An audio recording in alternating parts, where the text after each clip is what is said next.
Welcome to the Poisoner's Cabinet. I'm Sinead. Hello, I'm Nick. And this is your weekly podcast looking at the lives of the great poisoners and great poisonings over the centuries and creating curious cocktails inspired by the tales that we tell. And we are on episode 6. You know, while you were doing that intro, I actually had to think what number we were on. Yeah, I was thinking the whole time. whole time talking, I was like, what number is it? It's number 6. Number 6. It's number 6. And this is slightly disorientating this week because Very strange. We are recording remotely. We are in lockdown. We are in lockdown, people. This is not a drill. End of days, bitches. Nick is in his house. I'm in my house. We are recording this on Zoom as well. It's very weird. It's very weird. Because I'm just staring straight at you. That's what we normally do. Yeah, I know, but normally there's To be fair, we're normally across a table This is true, staring at each other. But it seems weirder. So yeah, we'll see if we can release this video somehow. If we can release the video, then a little extra content. No, people know I drink. How are you, Nick? Peculiar. And in my house, and not allowed to leave my house, which is very strange. But healthily, I'm fine. I have no illnesses. Still in a strange situation that we're all in at the moment. Yeah, it's weird. So no poisonings this week? No, none yet. Not yet, but soon. Hopefully none at all. Let's hopefully not. And considering this is actually only my first full day on lockdown, and I'm already going slightly insane. Really? See, I'm enjoying lockdown. I'm quite enjoying it. I've got a little routine going. I get up, I do my yoga, I go to my desk, I do a little lunchtime exercise, and I thrive in lockdown. I quite enjoy my own company, though. Well, so I think after a couple of days, once I'm used to a new routine, I'm sure it'll be fine. Getting up this morning and going, I'm not going to work. You are a creature of habit, Nick. I'm very much, and it was very peculiar not to be doing normal routines. But as you say, things will become normal, and then I'll never want to leave the house again. I should point out I'm married as well. My husband is here, and he's there. Please, darling, come down. I've not seen you in days. Our cats need food. My children need wine. You don't have children. No, I have cats. They are my children. You have the cat children. For the last time, Nick. That you feed wine. Yes. I have raised them well. Can't argue with that. My cats will drink wine. They drink wine and they eat liqueurs. Okay, we're rambling quite a lot now. Yes, because we're disorientated. Anyway. So, Nick, are you ready to drink cocktails and talk about poison? Always. Or drink poison and talk about cocktails? Less tempting. Fair enough. So, episode 6, it is your story this week, Nick. It is my story. It's been quite exciting. So I've gone with something slightly more modern than my previous, say, attempts, but no, that's the wrong word. My previous tales. A modern tale. So as ever, we have our secret ingredient that is inspired by the tale that Nick is going to tell and will inspire the cocktail that we will enjoy as we hear his story. And the secret ingredient this week, Nick, is tea. Oh, how British! How desperately English. Very, very English. Tea. And I'm sure from that some people will have guessed, because this is another one that has been requested by someone on Instagram. This particular individual. So yes, there are people out there screaming in joy, I'm sure. I really hope they are, because if everyone else is in lockdown, then they can fully be standing up going, yes, yes, absolutely, if you know it, just knocking tables over and jumping up. But tea, a delightful beverage, delightful, but in a cocktail. In a cocktail, yeah. And also, I mean, because lockdown situation, rather limited of the ingredients, so this one I have created myself from things that were in the cupboard. So I have made my own cocktail this time. You've gone rogue. I've gone rogue. Nick has gone rogue, everyone. Yeah, not a usual classic that I would go for. I have crafted my own cocktail. So this is a Nick Gordon original creation. Oh, I believe so, yes. Gasp. So gasp, and terror and horror, and wonder. And well, hopefully just wonder, not terror and horror. Hopefully just wonder. But I'm slightly intrigued about how you're going to recreate this in your own home, because I'm not there. Every week when we create the cocktails, as you all know, we are usually together in the same room. Nick goes away, the master mixologist that he is, creates this lovely cocktail, and then I get to enjoy it and judge him for it. This week, the tables have turned. Nick is going to be able to make this cocktail, which is his own creation. You did not tell me this beforehand. Some random shit that he has made up, he's going to make and sip and go, delicious. And I'll be here having a nervous breakdown. I'm sure, yeah. Does it have a name? I have named it. I have named it. What are you smirking at? please make it something to do with teabagging. I have not made it something to do with teabagging. I didn't. No, I leave that to you. You know, I hand you comedy gold and you throw it back in my face. That's fine. I have named it a quarantini. I thought it was a brilliant name. A quarantini. Okay, I hate to break it to you, Nick. A lot of quarantinis currently circulating on the internet now. Yeah, everyone's saying we're having a quarantini. I'm sure there are, but this is my version of it. This is based on a martini that has tea in it. So there you go. Many, many boxes ticked. So you've just made a martini with tea in it? Oh, sorry. Does it have more mystery than that? It's based on a martini. Ooh, what a magical tale you will take us on. So it's a martini. It does. I don't believe you're taking this seriously. Quarantini was... Teeny. Emphasis on the T. Quarantini. I don't know. I think teabagging would have been better. Okay, well, you can call your cocktail teabagging. Well, what else are you going to do on lockdown? I will enjoy my teabagging. I will have a nice beverage. So, talk us through the quarantini and what I have to do to recreate it. Okay, gin. Gin. I have gin. 1.5 parts gin. 1.5 parts gin. And then half vermouth. Half a measure of vermouth. Dry. And then I've gone for 3/4 of cold tea. Okay. And then 3/4 of a tea liqueur that you bought me. What? It's been sitting in the cupboard for many years. No, I don't have tea liqueur. Well, How the hell then am I going to make tea liqueur? I have to improvise. Is that what you're saying? Yes, exactly. Improvise. That is not helpful, Nick. So, I mean, essentially, if I don't have this tea liqueur, I've got vodka. No, sorry, gin, martini, and just tea. Yeah. Just tea. That sounds foul. Oh, it's going to be bad. Well, just you've built this entirely around a liqueur that I have had no chance of having in my house. Yes. So, yeah, okay, fine. I will.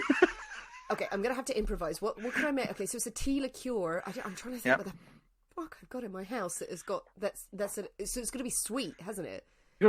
Sweet as well. Well, you could use a bit of sugar. Have you got any lemon? No, you know what, Nick? Okay, trust me. Okay, no, I'm going to leave it to you. You make the quarantini as it should be made. I will go to the kitchen now and pray for me and bring back something.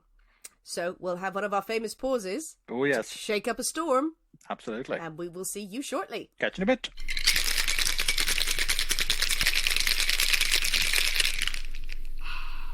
And we're back. Hello. So, Nick, the quarantini. Yes. You have created your quarantini with your special liqueurs, which I was not privy to. I have. It is here. Okay. Give it a go. On me. It's all right. You've made a cocktail. I didn't say it was an excellent cocktail. The first Nick Gordon original cocktail. You're like, it's all right. It's not dreadful. It's not going to end up winning competitions. We're being subjected to your various experiments of sadness in quarantine. Shush. Did you come up with anything better?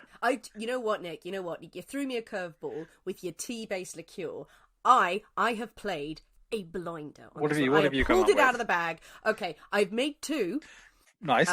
Because one I was going to try and screw you with. When I was down there, I was looking for liqueurs I had Sipsmith Summer Cup, which is a liqueur with Earl Grey tea in it.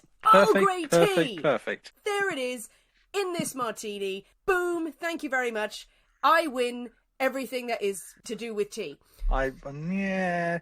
What does it taste like? Okay, right. Well, I have it here. I'm looks intrigued. nice. It looks like the same colour as yours. Okay, so I'm gonna sip.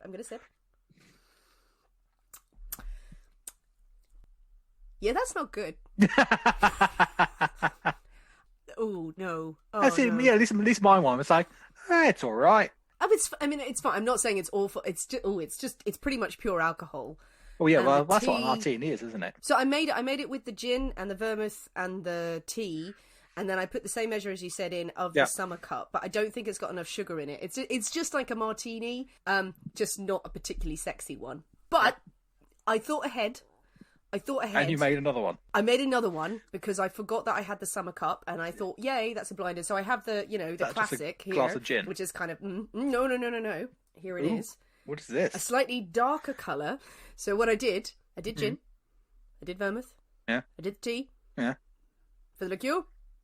Kahlua. Why? Why would you do that? Because I went, screw it. I need a liqueur. I'm going to put it in there. It's got coffee in it, coffee, tea. Let's have them fight in a glass and see what happens. That sounds desperately unpleasant. It sounds awful. And I'm going to drink it. Okay, I'm going to try it. I'm going to call this the Quaffintini. Okay. The Quaffintini. Okay, I'm going to try it. I prefer that. Really? Because it's really strong alcohol, but you get a bit of a sweetness with the coffee. It's just such a completely stupid mix of flavours. But put them together, and somehow it all works out fine. Right. I would not recommend anyone make this or drink it at home. You know what? It's not bad. Yeah, I'll stick with mine, I think. Well, I don't know. I cannot say that. I have not tried it. I think I've got Kahlua in the cupboard. It's a second sipper, but Kahlua can do no wrong. So I've basically got 2 martinis of varying degrees of deliciousness, but I'm going to drink them both. So, well, I say I have martini and cider, which is an excellent combination. And I know there's a bottle of open red wine around the corner as well. So, is it around the corner in your house or just on the street, Nick? No, it's around the corner from where I'm sitting. Just there's a street corner where people are gathering now and leaving bottles of wine for the desperate. That's where you go at night. Yeah, exactly. That's where I am. This is going to be a fun episode, and it's not my episode, so I can get as drunk as I like. Yeah, go for it. Absolutely. Well, we have our quarantinis in hand. We're ready. We're prepped. We're in lockdown. We're ready for a story, Nick. We're ready for a story. So we have tea. What are you going to hit us with? Well, I think unsurprisingly to many people, we are talking about the Teacup Poisoner. Gasp, shock, horror. Poisoner. Teacup Poisoner, indeed. Teacup Poisoner. Also known as Graham Young. Graham Young. Graham Young. Now, I have heard of Graham Young purely because this was a listener submission. Yes. They sent through. I had a quick glance. Didn't go into the story because Nick chose to do it. But all I know, Graham Young, Teacup Poisoner. Teacup Poisoner sounds like such a magical person of murder and death. Yes, not perhaps quite so magical. You say Teacup Poisoner, and I do think of some sort of like Mad Hatter character, like from Victorian England, sort of doing something. Just stirring the tea. Exactly, yes. something like that. Another biscuit, mother? Some more Darjeeling? No, that's not the case. Oh, it's not the case. Because I genuinely did think that he was going around with a special teacup and was poisoning people with it by hitting them over the head and then pouring arsenic down their throat. Or possibly making up crazy things. It's quite possible. So Graham Young was born in September 1947. So relatively much more modern than the stories we've covered so far. Ooh, very modern. We are well into post-Victorian. Well into the 20th century. Almost halfway. We're post-Victorian. We're nearly at the Queen Elizabeth. Living memory not for me, but for some people. No one who listens to this podcast. No one who listens to this podcast. This is true, actually, yes. Though my dad listened to this podcast, he would. Oh, was your dad? How old was your dad in 1940? Well, no, he wasn't born in 47. He was alive when this case was going on. Oh, yes, no, sorry, because he was born in 1947. So Graham Young was born in 47. Oh, no. So well up to date. So back to Graham.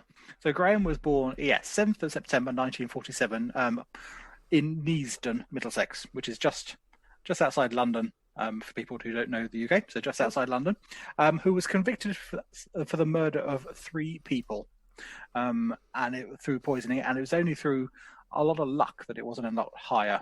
Ooh. His mother died of tuberculosis when he was only 3 months old, Oh. and his father Fred really struggled looking after such a young son. He did have an elder sister as well, but again at that point only 2-3 years old, so Fred, father, was really struggling. And Graham was sent to live with his aunt and uncle, Winnie and Jack. And Winnie and Jack, good name for aunt and uncles. Classic aunt and uncle names in the 50s. Classic aunt and uncle. Yep. Didn't have children of their own, so, and by the sounds of it, absolutely doted on Graham, and he was incredibly happy there. So a good childhood then. Well, yeah, but quite a he was only there till he was 3. You really set the scene there, like, oh, it's great. He was very happy there for 2 minutes. But even at 3 years old, you get very attached to the person who is your caregiver. And so Winnie was the only mother he ever knew. So he's going to be incredibly attached to Winnie. When he was 3 years old, his father remarried. And Graham returned to his father and his new wife, or his new stepmother. I mean, to be honest, we don't know a huge amount about what life was like in the young household. There were certainly no reports of anything nasty going on. It was just a normal, everyday house in the 50s, working class 50s house. But the thing was that Graham was very solitary, even at such a young age. He didn't enjoy spending time with children his own age at nursery and at school and things like that. He much preferred spending time by himself, and he didn't play well with others, and just had no interest in making friends or playing with others. When he was old enough to read and things like that, and go to the library to pick his own books and things, he always favoured true crime, murderers, stories of murderers. His hero at such a young age was Dr. Crippen, and he would forever be getting books, sensationalist accounts of true murders and true crime from the past. A lot of our listeners now are just sort of looking furtively around going, and that's a bad thing. It is. Why? Well, bad thing now, probably not so much. I mean, my Google history, for heaven's sake, God, it's I'm probably on a watch list or something, the amount of stuff I Google at the moment with poisoners and true crime related. Yes. Yeah, not just about teabagging. I need to research tea.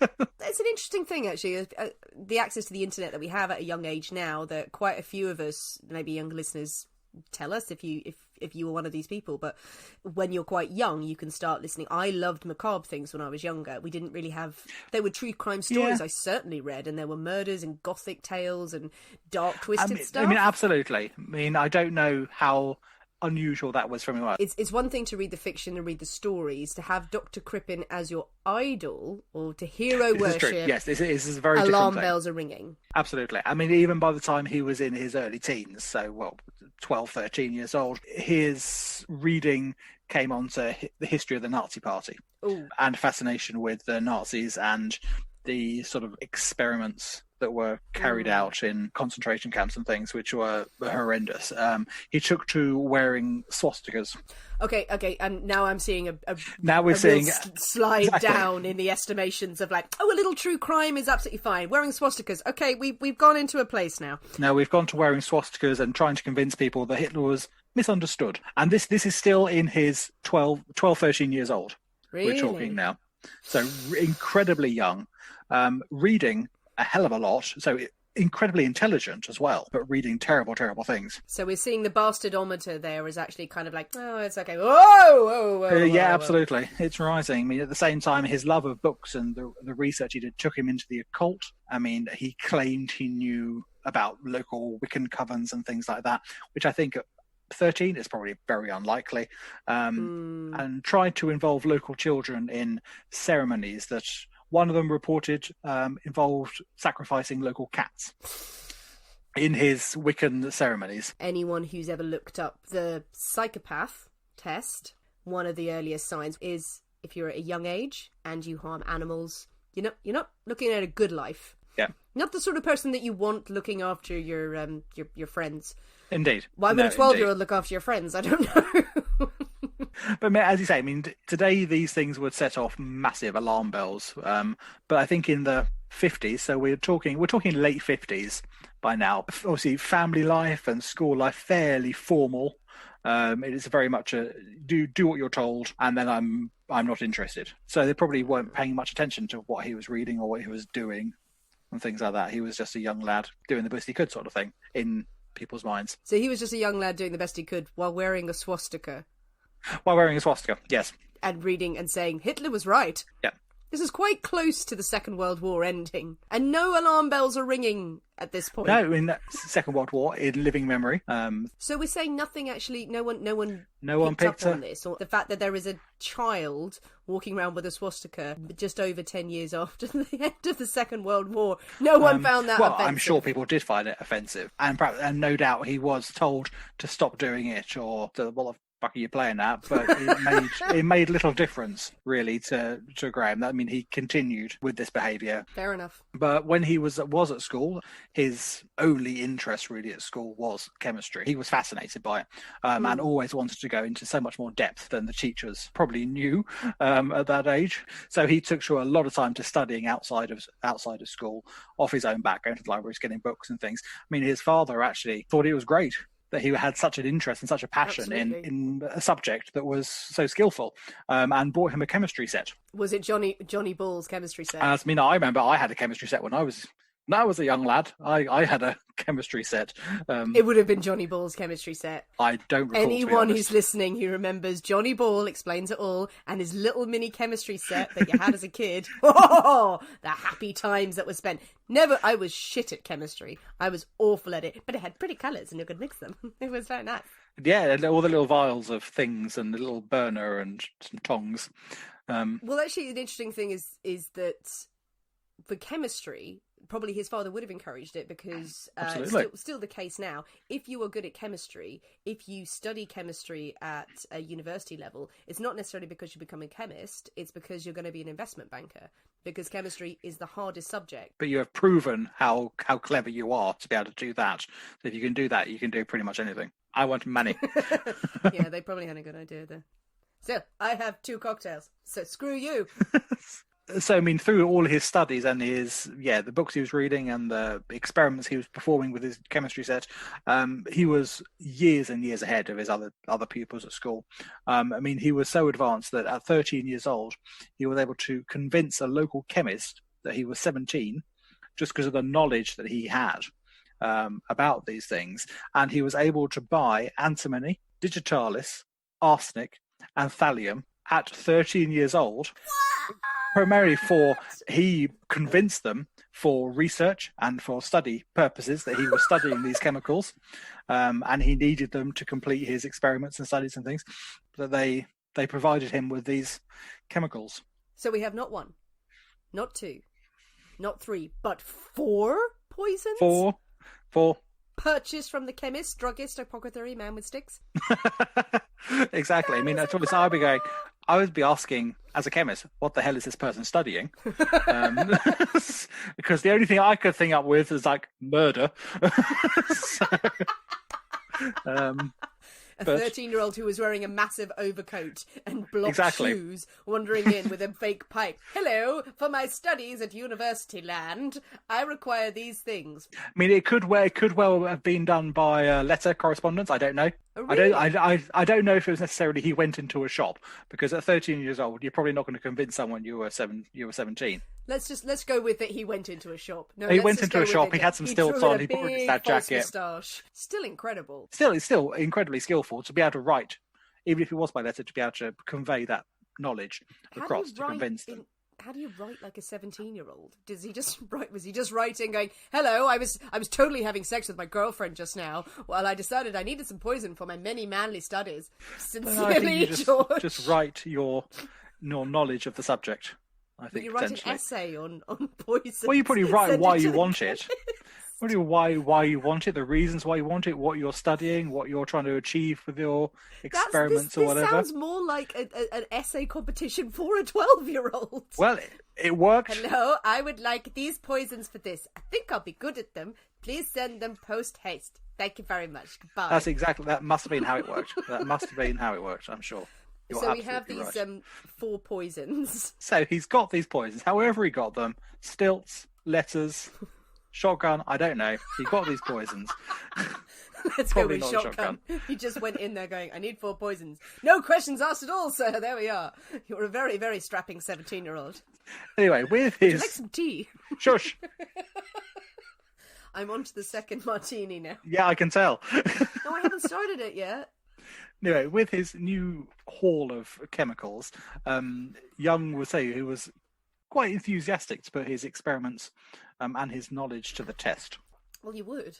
Well, exactly. He wanted to get started. His first victim was another pupil at his school, a young lad called Christopher Williams, and whose vomiting, cramps, and headaches left experts quite baffled as to what was wrong with him. Williams was one of the lucky ones in that his parents removed him from school, thinking that it must be something in the school that was causing him to be so ill. Students. But then, as Graham, he couldn't observe and study the effects on his new victim because he wasn't there. He soon lost interest. Oh, so literally, he was just seeing him as a case. Exactly. He wanted to study the effects of these poisons in different doses, different timings. When he could no longer observe, he lost interest. And so, because the young lad wasn't being dosed any further because he was out of school. Because his parents had said, yes, there's murderers at the school, let's just take our child out. There's something in the school, I think it's murderers. Potentially, yes, there's murderers in the water. So thankfully, Christopher Williams recovered. Sinead made me not. Sorry, I'm just murderers in the water, swimming around.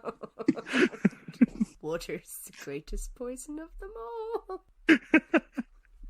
Right, where are we going from? Chris Williams. I know a guy called Chris Williams. He's not dead. This is chap. Both of them are fine. This is great. Both the of them are fine. Coincidences will never cease. So Chris Williams is fine.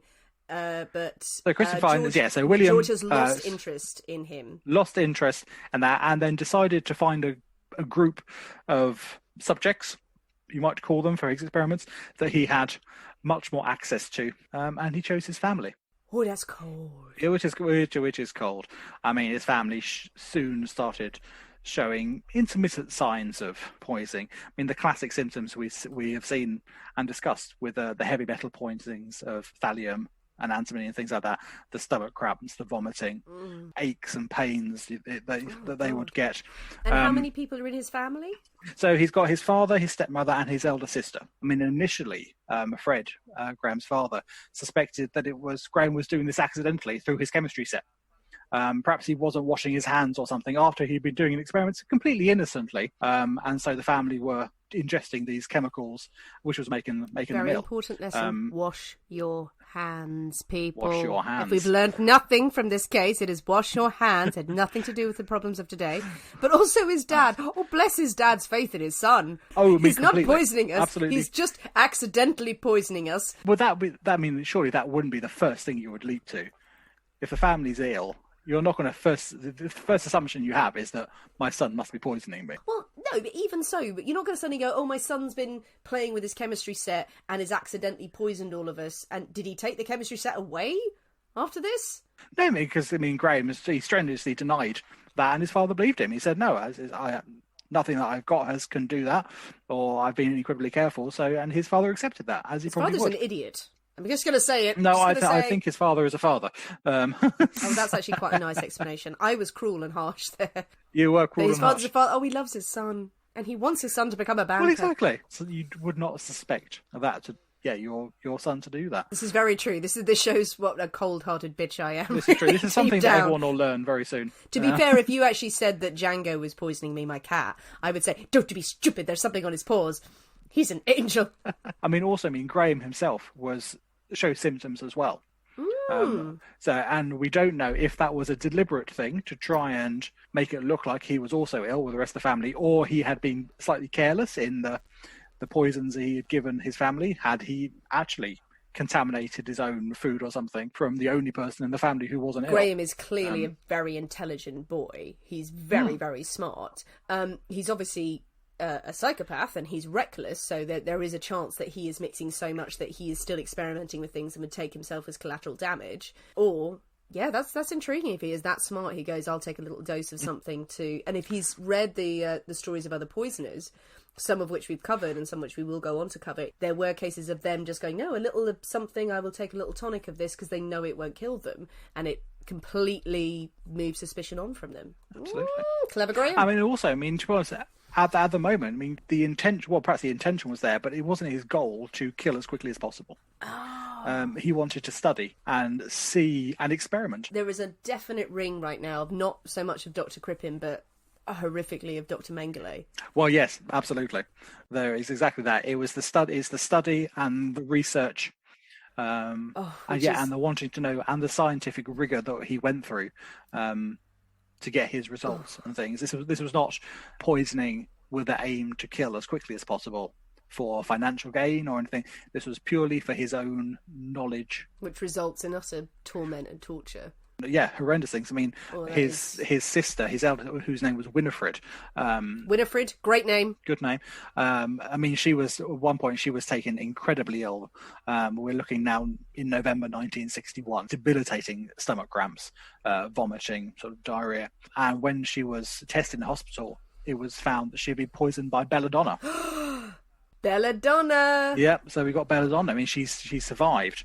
It wasn't a fatal dose, but it had been going on for several weeks. God. And again, it was the experimental side of things. That's awful. But we do have belladonna. First appearance of belladonna. We have another poison. Do we need the belladonna bell, perhaps? Belladonna bell. Ding, ding, ding, ding, ding, that would work. Ding, ding. I'm sure we can find something. Should it be a little bell, or should it be a big kind of Hunchback of Notre Dame kind of bell? I think probably a relatively small bell. Tiny, tiny, tinkly bell.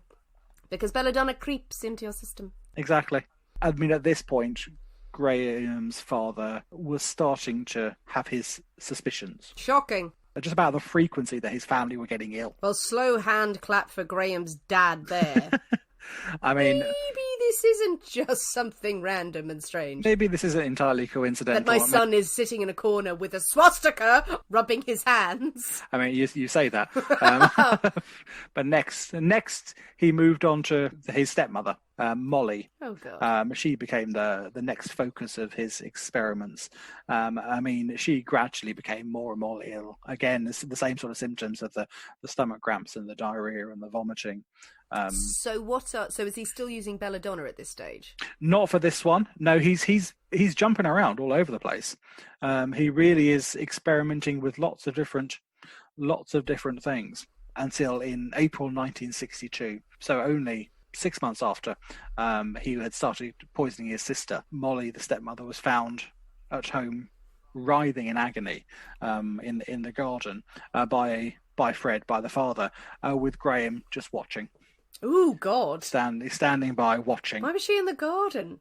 Well, I think she was sure he had been poisoning her over time, and she had probably just gone into the garden to hang some laundry up or do some gardening or something. And then the sudden bout had just hit her, and she had collapsed on the floor in agony. And he's just sitting there Graham watching. Graham was just standing there watching and observing. It's chilling. And then she was taken to hospital, but then she did die. Later that night, she died. I mean, at this point, no one particularly suspected poisoning. The father had some suspicions. This isn't normal, but no one suspected Graham was doing this. I mean, and the death was put down to a herniated spinal bone. A what now? Herniated spinal bone. A herniated spinal bone? Yes. Well, sure, you'd be able to frickin' see that. Even if you do have it. Well, it sounds like a slip disc, actually. It's not going to kill you. Well, I'll say it's probably not a slip disc. It's going to be a lot more severe than that. But it's something with your spine. This is literally sounds like that some shit doctors just went, she's dead from some reason, she was in pain. You know what? The back gives a jip. Oh, my back really, really bothers me. You know what? That's probably what killed her. The back. That must have been it. Do you want to do an autopsy? Nah, it's the back, mate. It's the back. Leave it be. I mean, she was cremated soon after. Fuck. What? At Graham's suggestion. That her stepson suggests that her stepson has suggested that she should be cremated. What? And it happens. Burn the bitch.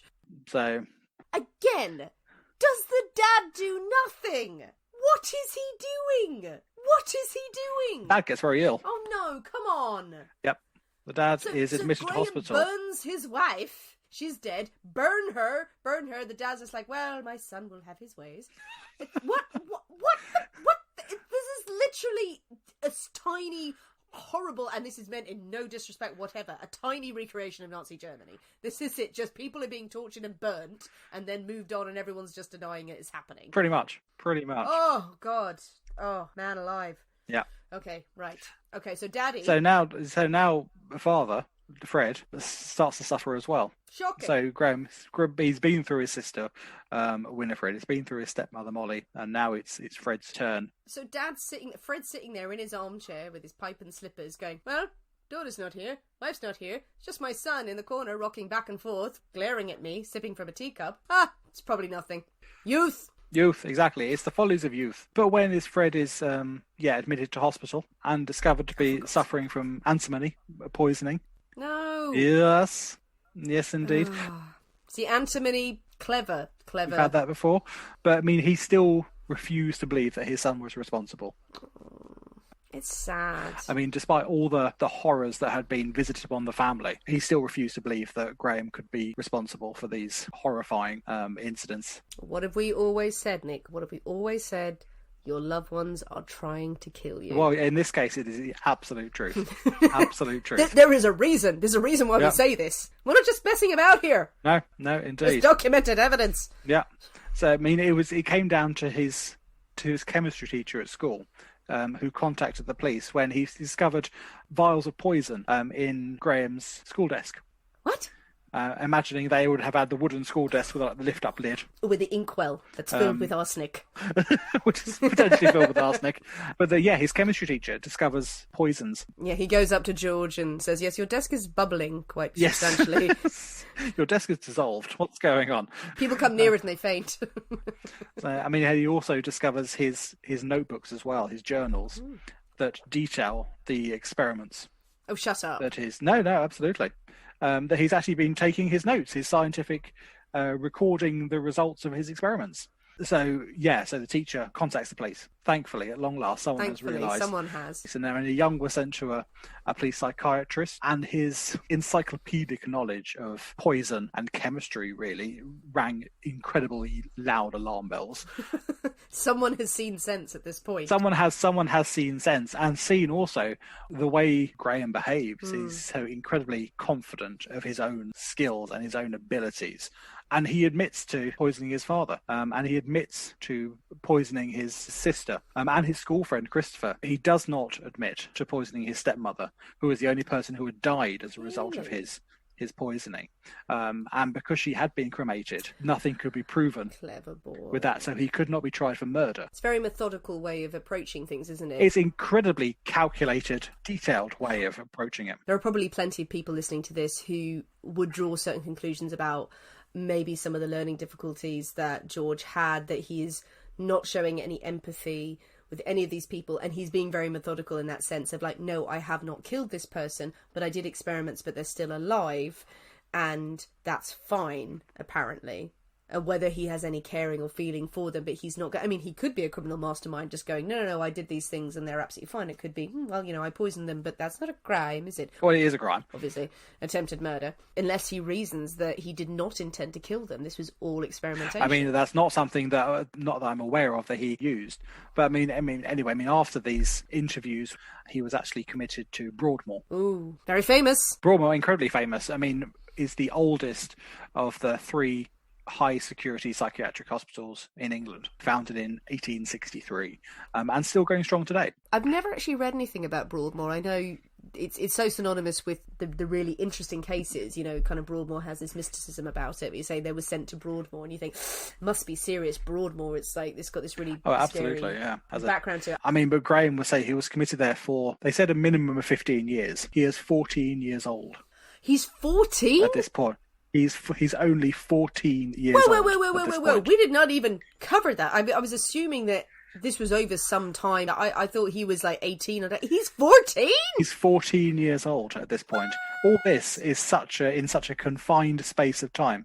He's the youngest person to be admitted to Broadmoor, locked up in Broadmoor, since the 1880s. I had no idea that he was 14. I always assumed that he was an adult. I mean, being locked up at such a young age didn't really dampen Graham's enthusiasm for experimentation and the scientific method. Within a couple of weeks of his arrival, another inmate, a guy named John Berridge, had died from cyanide poisoning. And this is in Broadmoor. Where did he get cyanide? Did his dad send it to him? No, I mean, Graham claimed that he had extracted cyanide from laurel bush leaves. Fuck off. Which is actually, because I googled it, is actually possible. The laurel bush leaves are incredibly poisonous and contain cyanide. Oh, shut up. So it would have been possible. Oh, shut up, Graham. No. The authorities did not believe him. No, I don't believe him either. That's a kind of shitty, kind of big dick swinging kind of thing. Exactly so. I extracted it from laurel bushes because I'm Graham Young. Fuck you, Graham. I mean, the authorities didn't believe him. They didn't believe that he could have done this. He certainly probably had the skills needed, but he didn't have the equipment, and the death was put down to suicide. But we don't know the truth. I mean, I suspect it probably wasn't him, and he just claimed this for the glory and the reputation it would give him. He does sound like that sort of person, isn't it? Because completely. Well, maybe they just didn't want to give him the credit for it, or he was just walking around and the person had died for whatever reason, or he killed himself, and he is that much of an egotist and absolute psychopath. He's going, no, I did it because just to show off that he knew about laurel bushes. Yeah, I mean, even if he had done it, I don't think authorities would have believed that he was capable of it. At 14 years old, that he was that clever, that he was that intelligent, that he could have done this. I mean, I don't think anyone believed it was possible. So, I mean, on another occasion that was reported, there was a tea urn, again, desperately British, a tea urn that was used by inmates and staff, and it was found to have been tampered with. Sugar soap had been added to the tea. I mean, sugar soap is a cleaning ingredient used in building, and thankfully it was discovered because it would have resulted in a huge poisoning throughout the hospital. So they attribute this to Graham. He hinted that he was responsible for. Yes, but anyone could have done that. What precisely? I mean, anyone could have done that. It could have been a simple mistake. It's also a common trait in certain people, other psychopaths and other people with obviously with severe mental disorders. They admit to crimes that they haven't committed because they generally want the attention. Absolutely. They want the notoriety. They are just that obsessed. Well, quite. We've moved slightly across to the late 60s. Doctors were still relatively oblivious to his continued fascination with poison, although he did make an effort to keep it more subtle and more hidden when it was pointed out that if he appeared less obsessed, he might get out a bit earlier. Oh, really? And then in June of 1970, his doctors proclaimed him cured. He celebrated this release by telling one of his psychiatric nurses that he planned to kill one person for every year that he had been in Broadmoor. And this was noted in his file. Okay.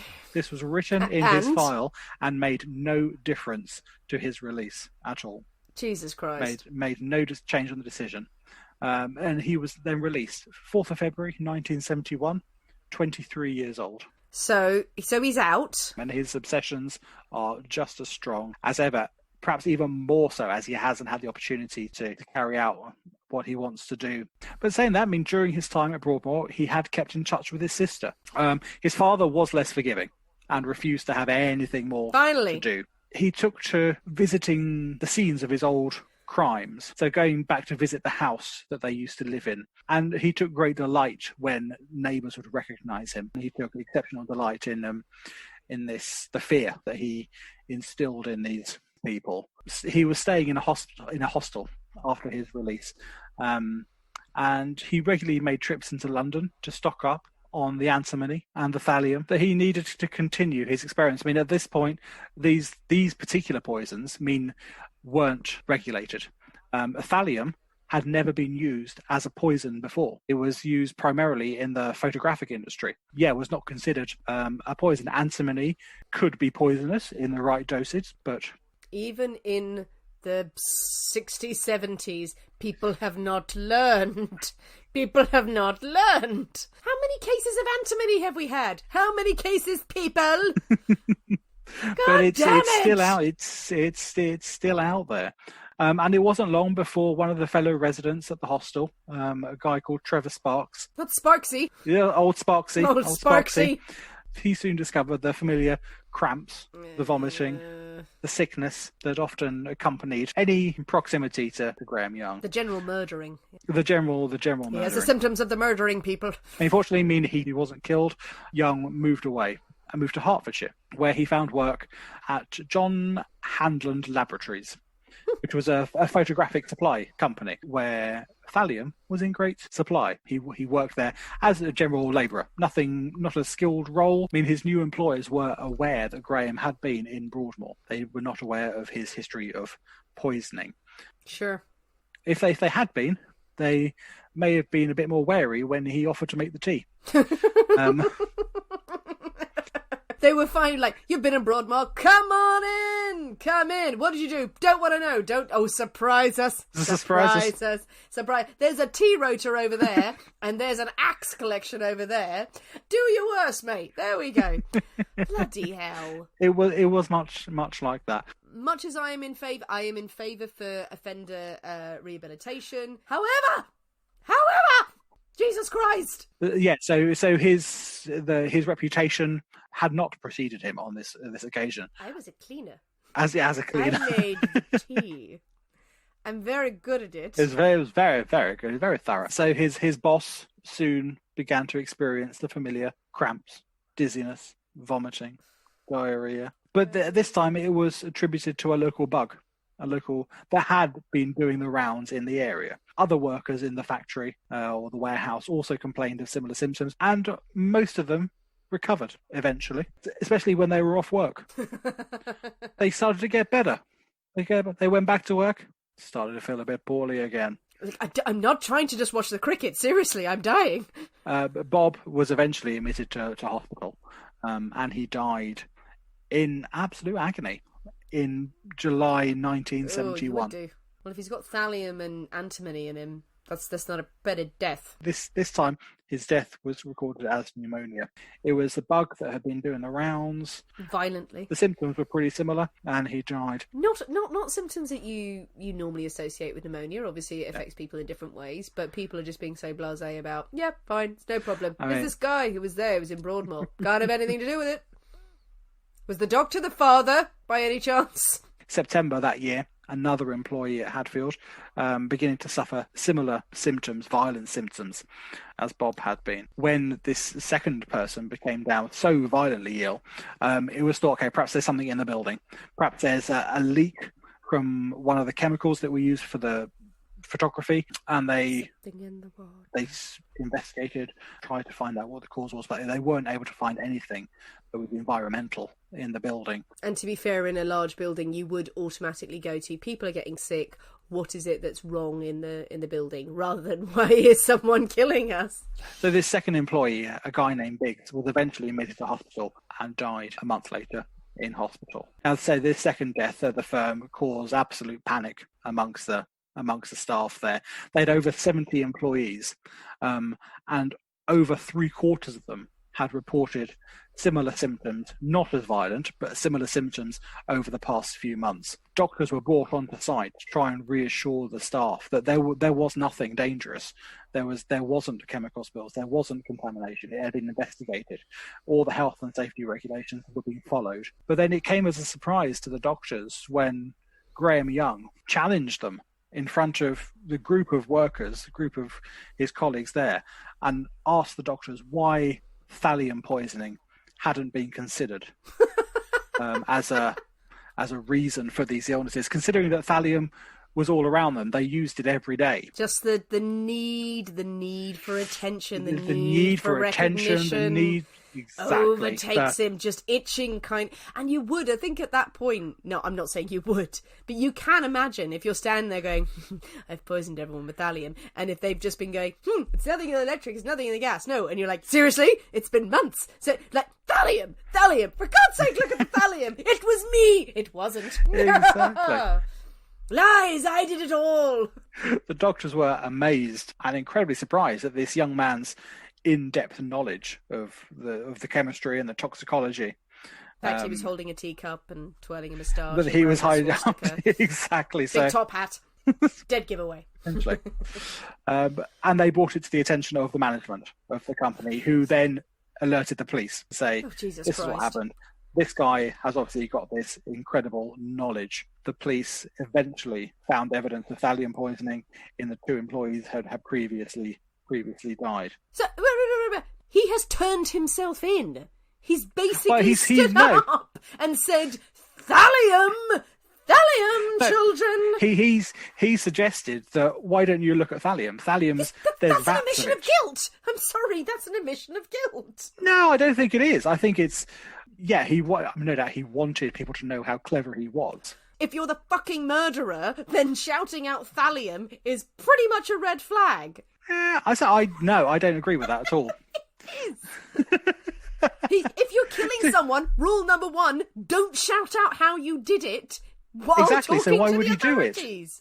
So why? So that with that logic, you know what? The double bluff never works. The double bluff never works. It's not like he's standing there with the greatest double bluff ever, going, "Look at thallium. That could be the reason. If you're the murderer, shut the fuck up. That's all you have to do." No. Yeah, but he wouldn't do that. That's He was what far I mean, too arrogant. He is insane. For that. He must have the recognition that how smart he is.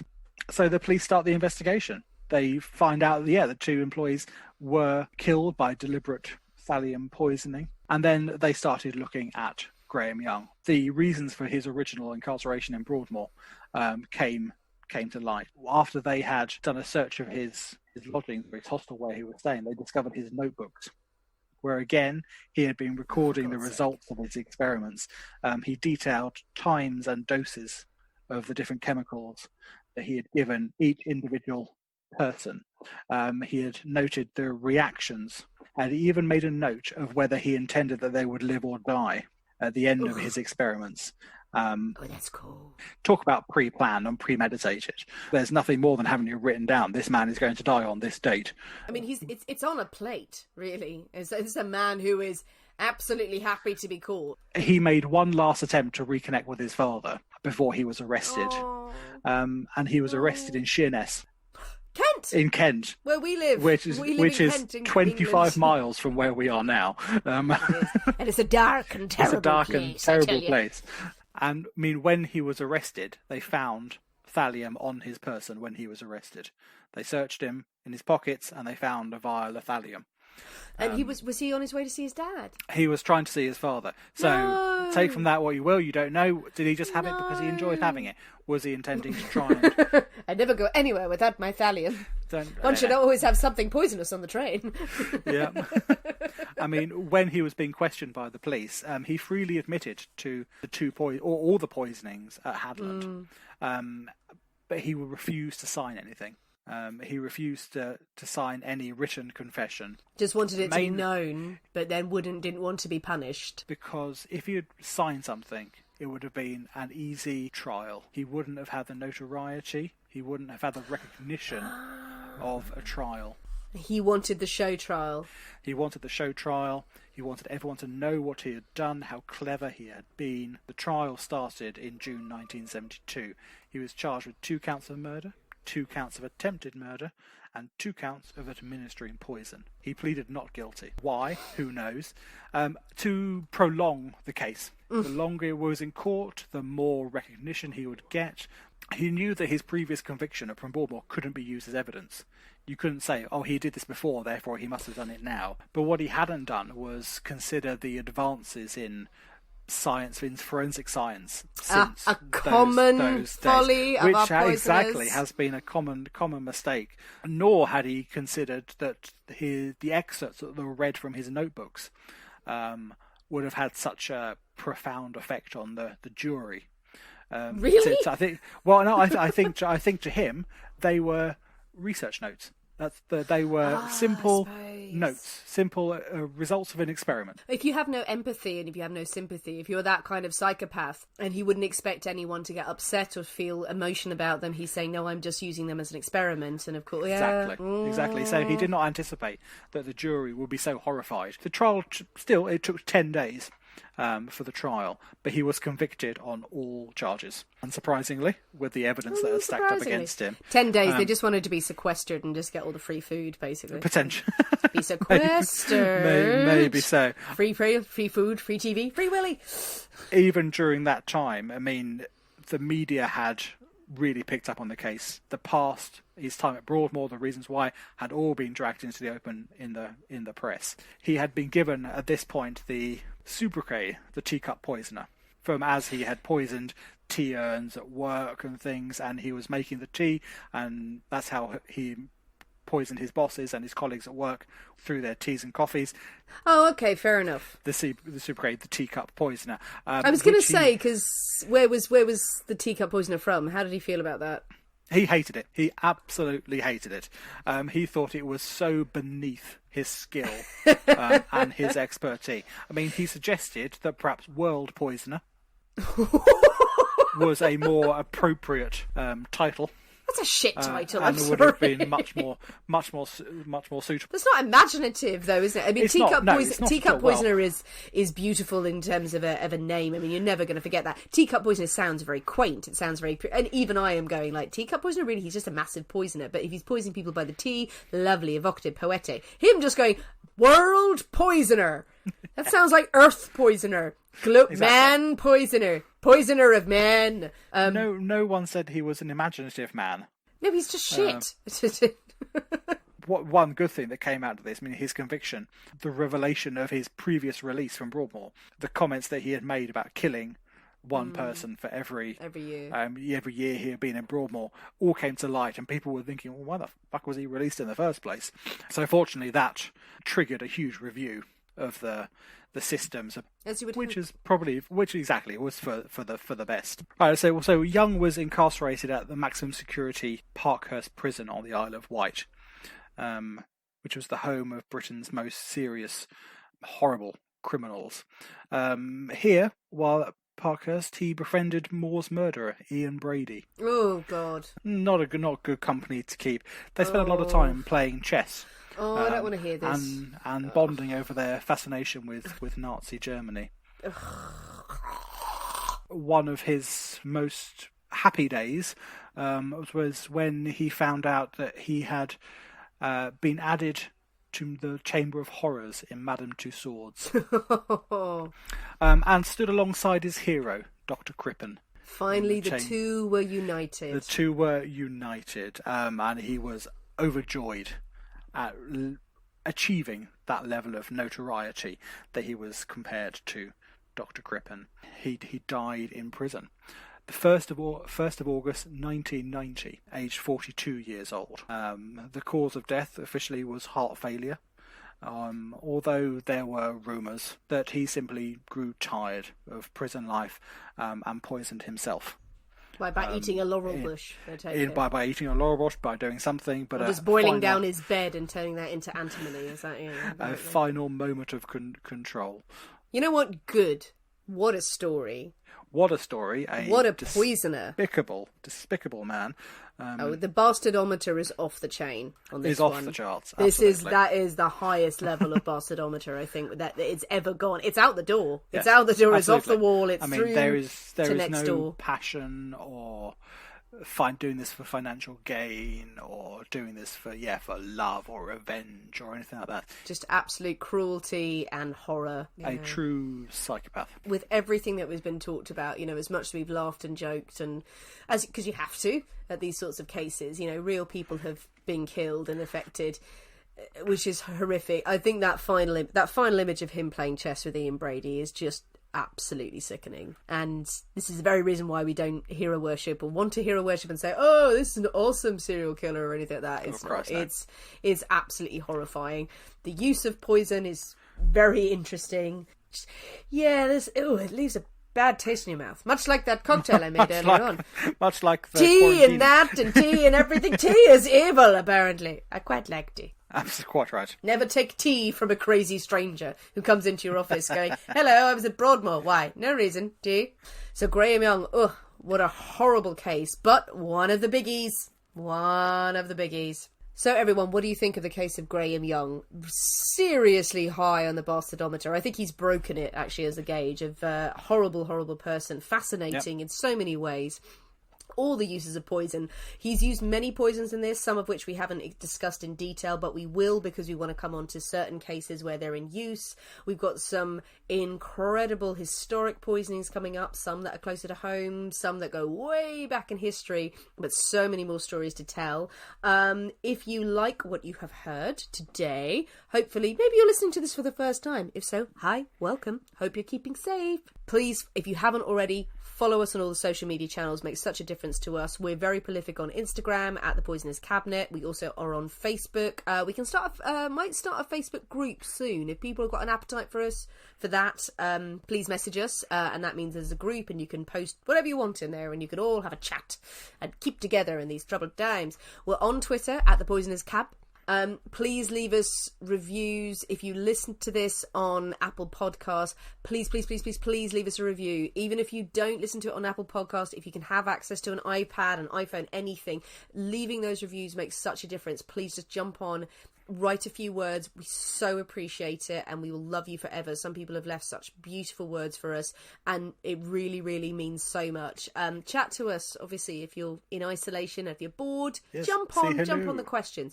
And if you'd like to see more of us in these quiet, long weeks of quarantine, tell us what we can do. We're going to try and do a few more videos for you. We'll do some live chats. We'll make some cocktails. We'll just generally be cool. Yeah, do lots of lovely Maybe Nick things. will show you his array of waistcoats that he's made. Potentially.